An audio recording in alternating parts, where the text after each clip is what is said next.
अल्लाह ताला ने अपने खलील इब्राहीम अलैहिस्सलाम से फ़रमाया फ़ख़ुज़ अर्बअतम मिनत तैरी, ऐ मेरे खलील आप ऐसा कीजिए 4 परिंदे ले लीजिए और उन्हें अपने साथ मानूस कीजिए। वो 4 परिंदे कौन से हैं? तो तफ़सीर मदारिक, तफ़सीर बेज़ावी, तफ़सीर मालिमुत तंज़ील और तफ़सीर अबू सऊद वग़ैरह में लिखा है कि वो 4 परिंदे ये हैं। इंसान भी इन्हीं 4 से मुरक्कब है कि अल्लाह ने इंसान में शहवत रखी है और इंसान बहुत जल्द घमंडी बन जाता है कि जब उसको कुछ मिला तो तकब्बुर में आ जाता है, अपनी औकात भूल जाता है। इसी तरह इंसान में ये भी सिफ़त है कि वो तबान खसीस होता है, इल्ला माशा अल्लाह कि बाज़ खुश नसीब तबान शरीफ भी होते हैं, लेकिन अक्सरियत खसीसुत तबा यानी शराफत से महरूम होते हैं। और इसी तरह इंसान जल्दबाज होता है कि जिस चीज़ को पाने की ख्वाहिश रखता है, कोशिश करता है बस जल्दी से मेरे पास आ जाए। कि नबी करीम सल्लल्लाहु अलैहि वसल्लम को बच्चों में 5 चीज़ें बहुत पसंद थीं। अगर वो 5 चीज़ें, 5 बातें बड़ों में आ जाएं तो उनकी ज़िंदगी खुशियों का, सुकून का, सेहत व आफ़ियत, तंदुरुस्ती और सलामती का गहवारा बन जाए। अगर अल्लाह ने कोशिश पर रखा हुआ होता तो फिर सब कुछ मज़दूर ले जाते और पंखे के नीचे बैठने वाले को तिनका भी ना मिलता। इसलिए रिस्क जो मुकद्दर में है मिलेगा, लेकिन आखिरत तैयारी के बाद मिलेगी। इस धोखे से निकल आना चाहिए कि आखिरत को मुकद्दर पे छोड़ दिया और रिस्क के लिए मारे मारे फिर रहे हैं। अला रसूलिहिल करीम, अम्मा बअदु फ़अऊज़ु बिल्लाहि मिनश शैतानिर रजीम, बिस्मिल्लाहिर रहमानिर रहीम। वइज़ क़ाल इब्राहीम रब्बि अरिनी कैफ़ तुह्यिल मौता क़ाल अवलम तुअमिन क़ाल बला वलाकिन लियत्मइन्न क़ल्बी क़ाल फ़ख़ुज़ अर्बअतम मिनत तैरि फ़सुरहुन्न इलैक सुम्मा इजअल अला कुल्लि जबलिन मिनहुन्न जुज़अन सुम्मा दुउहुन्न यअतीनक सअया वअलम अन्नल्लाह अज़ीज़ुन हकीम। सदक़ल्लाहुल अज़ीम। वइज़ क़ाल इब्राहीम, जब कहा इब्राहीम अलैहिस्सलाम ने, रब्बी अरिनी, ऐ मेरे रब मुझे दिखा दीजिए, कैफ़ तुह्यिल मौता, आप कैसे दोबारा ज़िंदा करेंगे मार देने के बाद। क़ाला, अल्लाह रब्बुल इज़्ज़त ने फ़रमाया, अवलम तुअमिन, क्या आपको इस बात का यकीन नहीं है कि मैं मारने के बाद दोबारा ज़िंदा करूँगा। इब्राहीम अलैहिस्सलाम फ़रमाने लगे, क़ाल बला, ऐ मेरे रब क्यों नहीं, मुझे इस बात का यकीन कामिल है, वलाकिन, लेकिन मैं इसकी कैफ़ियत देखना चाहता हूँ कि आप कैसे मारने के बाद दोबारा ज़िंदा करेंगे।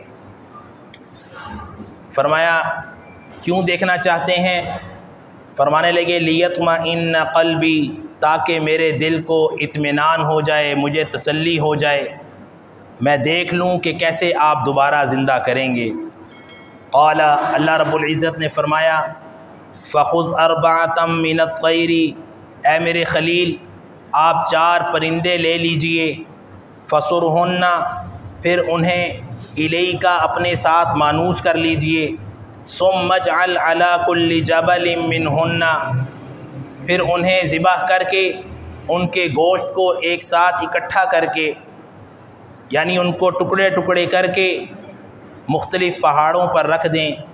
सुम्मा दुउहुन्ना, फिर आप उन्हें बुलाएं अपनी तरफ, यअतीनक सअया, पस वो दौड़ते हुए आ जाएंगे आपके पास।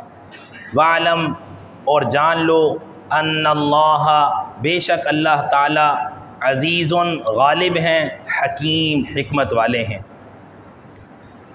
कल के दर्स में आपने सुना कि अल्लाह रब्बुल इज़्ज़त ने गुज़िश्ता आयत में हज़रत उज़ैर अलैहिस्सलाम के वाक़ये को तफ़सीलन बयान फ़रमाया कि जब उन्होंने एक बस्ती को उजड़ा हुआ देखा तो ताज्जुब से कहने लगे कि अल्लाह ताला क्या इस बस्ती को दोबारा आबाद करेंगे तो कैसे करेंगे।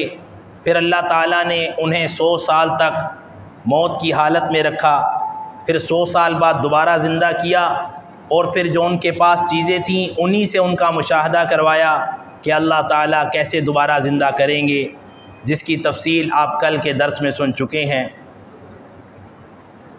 आज की आयत मुबारका में अल्लाह ताला एक और वाक़या बयान फरमा रहे हैं इहयाए मौता का, कि अल्लाह ताला मारने के बाद दोबारा कैसे ज़िंदा करेंगे। और वो वाक़या बयान फरमा रहे हैं अपने खलील हज़रत इब्राहीम अलैहिस्सलाम का, कि जब इब्राहीम अलैहिस्सलाम ने अल्लाह ताला से ये गुजारिश की, दुआ की कि ऐ मेरे रब आप मुझे दिखा दीजिए कि कैसे आप मारने के बाद दोबारा ज़िंदा करेंगे। तो अल्लाह ताला ने उन्हें फरमाया कि आप इस बात पे ईमान नहीं रखते कि मैं मारने के बाद अल्लाह ताला दोबारा ज़िंदा कर सकते हैं। तो इब्राहीम अलैहिस्सलाम फरमाने लगे मुझे इस बात पर यकीन है, लेकिन मैं इसकी कैफियत देखना चाहता हूँ ताकि मेरे दिल को सुकून मिल जाए और इत्मीनान हो जाए और मज़ीद यकीन पुख्ता हो जाए कि अल्लाह ताला कैसे दोबारा ज़िंदा करेंगे। अल्लाह ताला ने अपने खलील इब्राहीम अलैहिस्सलाम से फ़रमाया फ़ख़ुज़ अर्बअतम मिनत तैरी, ऐ मेरे खलील आप ऐसा कीजिए 4 परिंदे ले लीजिए और उन्हें अपने साथ मानूस कीजिए। वो 4 परिंदे कौन से हैं? तो तफसीर मदारिक, तफसीर बेज़ावी, तफसीर मालिमुत तंज़ील और तफसीर अबू सऊद वग़ैरह में लिखा है कि वो 4 परिंदे ये हैं। नंबर 1 मोर, जिसे अल्लाह ने बड़ा ख़ूबसूरत बनाया है और वो अपनी ख़ूबसूरती की वजह से बड़ा घमंडी है, लेकिन पाँव उसके बदसूरत होते हैं। नंबर 2 मुर्ग़, जो तबान बहुत ज़्यादा शहवत का हामिल है। नंबर 3 गुराब यानी कौवा, जो खसीसुत तबा है यानी तबान शराफत से महरूम होता है। और नंबर 4 कबूतर, के कबूतर में अल्लाह ने ये आदत रखी है कि वो अपने मुराद को पाने के लिए जल्दबाज होता है। इंसान भी इन्हीं 4 से मुरक्कब है कि अल्लाह ने इंसान में शहवत रखी है और इंसान बहुत जल्द घमंडी बन जाता है कि जब उसको कुछ मिला तो तकब्बुर में आ जाता है, अपनी औकात भूल जाता है। इसी तरह इंसान में ये भी सिफ़त है कि वो तबान खसीस होता है, इल्ला माशा अल्लाह, कि बाज़ खुश नसीब तबान शरीफ भी होते हैं, लेकिन अक्सरियत खसीसुत तबा यानी शराफत से महरूम होते हैं।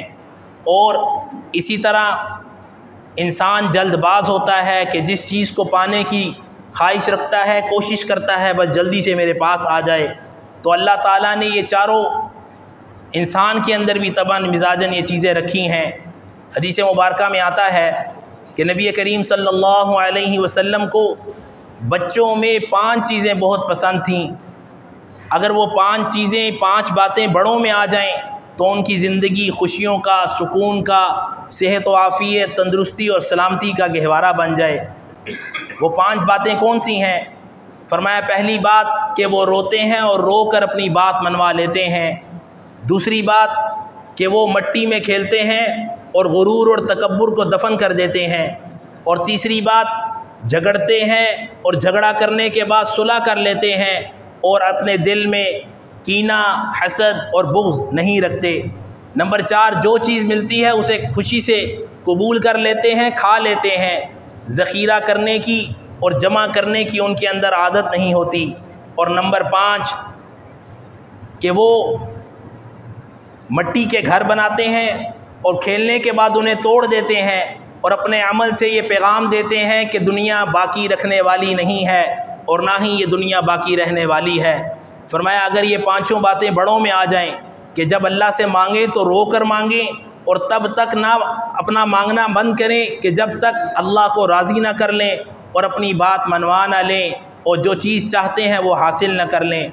और नंबर 2 अपने आप में इस बात को पुख्ता कर लें कि हम मट्टी से बने हैं और मिट्टी में चले जाएंगे, इससे आजिज़ी पैदा होगी। और इंसान जितना आजिज़ बनता है अल्लाह ताला उसे उतना ही बुलंद मकाम अता फरमाते हैं, चाहे वो मालो दौलत के एतबार से हो या इज़्ज़त और वक़ार के एतबार से।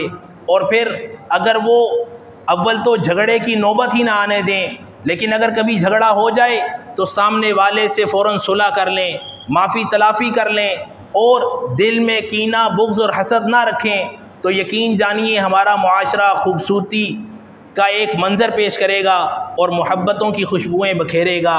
और जब कोई चीज़ अल्लाह ताला दे दें तो उस पर शुक्र अदा करें, और अल्लाह ताला का शुक्र अदा करने पर अल्लाह ताला के तरफ से जो मज़ीद नेमतें मिलने वाली हैं उनको पाने में रुकावट पैदा ना करें नाशुक्री करके। जैसे आपने गुज़िश्ता दर्स में सुना कि शुक्र करने वाले को अल्लाह मज़ीद नेमतों से नवाजते हैं। इसलिए जब कोई मिले कोई चीज़ तो खुशी का इजहार करें, शुक्र अदा करें, और जो चीज़ मिले उस पर राज़ी हो जाएं और ज़्यादा जमा करने की लालच ना करें। इसलिए कि शरीयत ने ज़रूरत का और ज़रूरत से ज़ायद मुश्किल वक्त के लिए रखने के लिए, जमा करने के लिए मना नहीं फरमाया, लेकिन इंसान इतना अपने ऊपर हवस हावी कर ले कि बस जमा करता जाए, तो ऐसा करना इंसान के लिए ज़िंदगी में भी परेशानी का बाइस बनता है और मौत के बाद तो उसके लिए बहुत ज़्यादा अज़ियत का सबब इस तरह बनता है कि अभी मैयत पड़ी होती है। जब इंसान इतना कुछ छोड़ कर जाता है तो मैयत की मौजूदगी में आप माशरे में देखते रहते हैं कि पीछे वाले जायदाद के पीछे लड़ मर के खून खा में लथपथ हो जाते हैं, मैयत की भी परवाह नहीं करते। वही मैयत जिसने दुनिया में उनकी खातिर अपने ना दिन देखे ना रात, ना हलाल देखा ना हराम, ना ही खुशी देखी ना गमी, बस जमा करने के पीछे पड़ा रहा कि मेरा लिबास अच्छा हो जाए, मेरी इज़्ज़त अच्छी हो जाए, मेरा नाम ऊंचा हो जाए। और यही तीन चीज़ें मरते साथ ही क्या हुई, नाम मरहूम बन गया, लिबास कफन बन गया, और घर जो बुलंद बनाने के चक्करों में था वो कब्र का एक छोटा सा टुकड़ा बन गया। इसके लिए अगर इंसान फ़िक्र में लगा रहे तो कभी इतना जमा करने की कोशिश ना करे कि इंसान अपनी आखिरत को भूल जाए। और देखिए ना कितने कमाल की बात है कि पहले लोग कमाने के लिए अपनी सेहत ज़ाया कर देते हैं, ना दिन देखा ना रात, ना धूप देखी ना छाँव, ना गर्मी देखी ना सर्दी, और फिर जब वो सेहत खो देते हैं फिर उसी सेहत को पाने के लिए वही पैसा खर्च करते हैं, लेकिन वो सेहत दोबारा हासिल नहीं होती। इसलिए अपनी सेहत का ख्याल रखते हुए अपने औकात को तकसीम करना चाहिए कि इस वक्त में मैंने कमाना है, इस वक्त में मैंने खाना है, इस वक्त में मैंने अल्लाह को राज़ी करना है, इस वक्त में मैंने अपने अहलो अयाल घर वालों को अपना वक्त देना है। आज बच्चों में और माँ बाप में दूरी की सबसे बड़ी वजह यही है कि एक दूसरे को वक्त नहीं देते। फिर उनका वक्त जब कोई दूसरा ले लेता है फिर माँ बाप उनकी ख़राबी की वजह से, उनकी बेअदबी की वजह से, उनकी नाफरमानी की वजह से परेशान होते हैं, जबकि इन सब बातों की वजह और सब बातों की ज़िम्मेदार वो वालिदैन ख़ुद होते हैं। तो फरमाया वही चार ये परिंदे थे, एक मोर, दूसरा मुर्ग, तीसरा गुराब यानी कौवा और चौथा कबूतर। इब्राहीम अलैहिस्सलाम ने उन चारों को लिया और उन्हें अपने साथ मानूस कर लिया। जब उन्हें बुलाते वो आ जाते, जब उन्हें खिलाते वो खा लेते। आपने देखा है कि ये चीज़ें जितने परिंदे हैं, तोता मैना वगैरह, ये इंसान के साथ मानूस हो जाते हैं। इंसान उन्हें बुलाए तो आ जाते हैं, कुछ खिलाएं तो खा लेते हैं, हाथ से चीज़ें छीन कर ले जाते हैं। चुनांचे अल्लाह ताला ने जब देखा कि मेरे खलील के साथ ये चारों मानूस हो गए हैं, अब जब ये बुलाते हैं तो आ जाते हैं, फरमाया मेरे खलील अब इन चारों को ज़िबा कर दीजिए, और ज़िबा करने के बाद इनका सर अपने पास रख लीजिए, और चारों को ज़िबा इस तरह करना है कि इन चारों का जितना गोश्त है, बाल हैं, पाँव हैं, सब कुछ इसको कीमा बना देना है और इस सब को मिक्स कर देना है। जब ये मिक्स हो जाए तो इन सब गोश्त के जो टुकड़े हैं इनको सामने मुख्तलिफ़ पहाड़ों पर टुकड़े टुकड़े करके रख देना है, और फिर उसके बाद आपने इन परिंदों के सर को लेना है और उस गोश्त की तरफ करना है। आपके सामने वो गोश्त जो तमाम चारों परिंदों का मिक्स हो चुका था और कीमा बन चुका था, और उनके टुकड़े टुकड़े मुख्तलिफ़ पहाड़ियों पर वक्फे वक्फे से रखे हुए थे। जब हज़रत इब्राहीम अलैहिस्सलाम को ये हुक्म मिला तो इब्राहीम अलैहिस्सलाम ने ऐसा ही किया, सबको ज़िबा किया, सर अपने पास रख लिए और तमाम परिंदों के गोश्त को कीमा बनाकर, हड्डियाँ भी मिक्स, पाँव पर गोश्त सब मिक्स करके फिर उसके बाद उनके टुकड़े टुकड़े मुख्तलिफ पहाड़ियों पर रख दिए। और फिर जैसे अल्लाह ताला ने हुक्म फरमाया था कि जब आप अपने पास पड़े हुए सरों में से जिस परिंदे को सर को उस गोश्त की तरफ करेंगे, आपके सामने उसका मुशाहिदा हो जाएगा कि अल्लाह ताला कैसे दोबारा ज़िंदा करेंगे। चुनांचे इब्राहीम अलैहिस्सलाम ने जब ये अमल कर लिया तो एक सबसे पहले मोर के सर को लिया, जब उस गोश्त की तरफ किया तो उनके सामने उन तमाम टुकड़ों में जो मोर का गोश्त था वो ऐसे हवा में बुलंद हुआ और फ़िज़ा में बुलंद होने के बाद उनके सामने जुड़ा। उसके ऊपर अल्लाह ने उसी तरह खाल चढ़ा दी, फिर वो आकर उस सर से जुड़ गया, अल्लाह ने उसको ज़िंदा कर दिया और वो उसी तरह चलने फिरने लगा और उड़ने लगा और बोलने लगा। इसी तरह फिर कव्वे के सर को आगे किया तो उसका भी यही मुशाहिदा देखा। फिर कव्वे के सर के बाद कबूतर, फिर उसके बाद मुर्ग। जब चारों का ये मुशाहिदा देख लिया तो अल्लाह ताला की ज़ात पर और यकीन कामिल हो गया। उसका ज़िक्र अल्लाह ताला यहाँ फरमा रहे हैं। ये तमाम तफसीर बेज़ावी, तफसीर मदारिक, तफसीर मालिमुत तंज़ील और तफसीर अबू सऊद वग़ैरह में इसका ख़ुलासा मौजूद है। फ़रमाया क़ाल फ़ख़ुज़, अल्लाह ताला ने फरमाया अर्बअतम मिनत तैरी, ऐ मेरे महबूब 4 परिंदों को पकड़ लीजिए। फसुरहुन्ना इलैका, बस आप उन्हें अपने साथ मानूस कर लीजिए। सुम्मा जअल अला कुल्ली जबलिम, फिर उनको रख दीजिए पहाड़ पर। मिनहुन्ना जुज़अन, उनके टुकड़े टुकड़े करके। सुम्मा दुउहुन्ना, फिर आप उन्हें बुलाएं अपने पास। यातीना कसाया, बस वो दौड़ते हुए आपके पास आ जाएंगे। जैसा आपने अभी सुना खुलासे में कि वो सब उसी तरह जैसे अल्लाह ताला ने फरमाया था उनके सामने मुशाहदा हुआ। इससे एक और बात वाज़ेह होती है कि एक एक कब्र से जो कई कई मुर्दे उठेंगे। आपने देखा होगा जब कोई फ़ौत हो जाता है तो कब्र नहीं मिलती, कहते हैं अपने किसी पुराने बुज़ुर्ग की कब्र दे दो। जब उसको खोला जाता है तो बीच में हड्डियाँ क्या बाल तक नहीं होते, क्यों कि वो बुरादा बनकर बोसीदा होकर मिट्टी में मिल गए। ये इस बात का अल्लाह ताला ने एतराज़ का जवाब दिया है उन लोगों को जो कहते हैं कैसे ये बोसीदा हड्डियाँ दोबारा बनेंगी। अल्लाह ताला ने उसका अपने खलील के ज़रिए मुशाहिदा करके क़यामत तक के लिए आने वाले इंसानों को ये पैगाम दे दिया कि जो रब पहली दफ़ा में पैदा कर सकता है और उरूज तक पहुंचा सकता है, उसके लिए मारने के बाद दोबारा ज़िंदा करना कोई मुश्किल काम नहीं है। क्यों कि जान लो अन्नल्लाह, बेशक अल्लाह ताला अज़ीज़ गालिब है, यानी हर चीज़ को कर सकता है। हकीम, हिकमत वाला है कि उसको पता है कि किस वक्त में क्या काम करना है। अल्लाह ताला हम सब को अपनी ज़ात पर यकीन कामिल नसीब फरमाए और मौत के बाद की ज़िंदगी की तैयारी की तौफ़ीक़ अता फ़रमाए कि जिसके बाद या तो हमेशा हमेशा की कामयाबी है या हमेशा हमेशा की नाकामी। और कामयाबी किस तरह मिलेगी? फरमाया जैसे मेरे खलील इब्राहीम ने मेरे जितने भी इम्तिहानात उन पर आए उन्होंने उस पर लब्बैक कहते हुए कुर्बानियाँ पेश की, अपने आप को पेश किया, हत्ता के बेटे को ज़िबा करने तक के लिए तैयार हो गए। इस बात का पैगाम दिया कि जब मेरी तौहीद का मौका आएगा बयान करने का, या जब मेरी बात पर अमल करने का वक्त आएगा तो फिर कीलो काल नहीं करनी, हुज्जतें नहीं करनी कि अभी कर लूँगा या बाद में कर लूँगा, या अल्लाह ताला माफ़ करने वाले हैं। ये सबसे बड़ा धोखा है इंसान को जो शैतान देता है कि अल्लाह ताला माफ़ करने वाले हैं। हदीस मुबारका में आपने सुना है अल-कय्यिसु मन दाना नफ्सहु व अमिल लिमा बअदल मौत, सबसे बेहतरीन, समझदार, अक्लमंद और दाना इंसान वो है जो मौत के बाद की वाली ज़िंदगी की तैयारी करे।